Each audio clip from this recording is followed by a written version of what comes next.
مسوي روحك فقيرة وقاعدة وعاقلة، وقبل كم يوم لسانك شطوطة مو. هسه يلا انت تريد 4 اشرط من عندي، اشرطين خليني انا اشرط عليك يا عيني. يد الناس خليني اشرط، خلينا نشوف شنو اشرطك. اذا اشرطه مالتك صعبة ما اقدر اجاوب عليها، واذا مالتي صعبة ما تقدر تجاوب عليها. هسه خلينا نسولف. كلفتي ببيتك خلنا نصالح، كلفتي انا راح اصالحك ب4 شروط. احسي ال4 اشرط. الشرط الاول والنقطة الاساسية، ها، تمام. قبل لا اصيح او قبل لا ابدا بحرفك تجين تركضين وتقول اني شو تقولين. حاضر كرام. الشرط الثاني، ها، الشرط الثاني ماكو نوم للظهر. ليش؟ ها؟ لان هذني الغجريات ينام للظهر. تعرف تمين شنو الغجريات؟ هذني اللي يرقصن بالليل وبالنهار نايمات. هذا ماكو نوم للظهر. يعني من غبشة قاعدين شلون الجيش، قانون الجيش، ساحة عرضات هذا. يعني بس ساعة. يعني بالسبعة. عندي دوام كنت اقعد بالسبعة، كنت اقعد هذا الدوام كنت اقعد بالسبعة، حتى بالسبعة كلهم قاعدين عندي.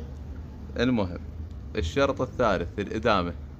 إذا ما ها، إدامة، تعرفين شنو الإدامة؟ يعني النظافة.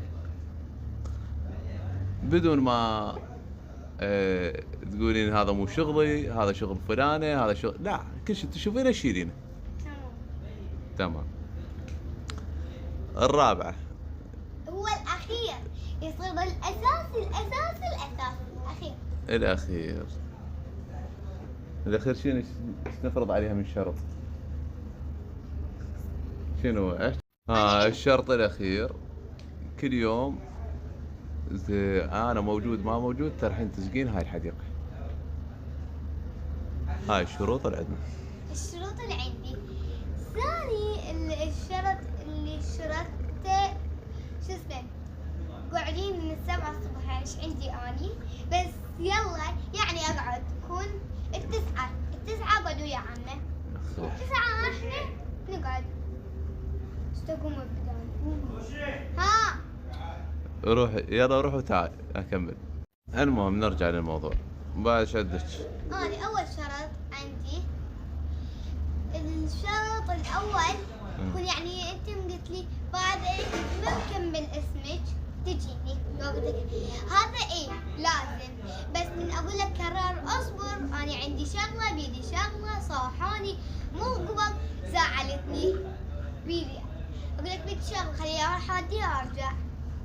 لا ما كل شيء بيدك، ها، وكل شيء مشغولة به من اصيح بعد ما ناطق باسمك كامل. أنت قاضي سيد. طبعا هذا اللي يريد يصاحبني.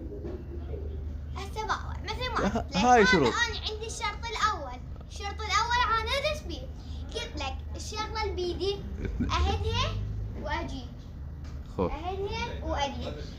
هسه بيبي صاحتني وانت صاحتني، ابي انا اروح لك لو البيبي؟ لا طبعا البيبي. هاي الشرط يعني اروح اشوف شو يريدون، يلا نقول لك اوقف اصبر، هذا تصبر. هسه انا خلينا نقطعه، خلينا تشتغل الكهرباء ونكمل. يلا.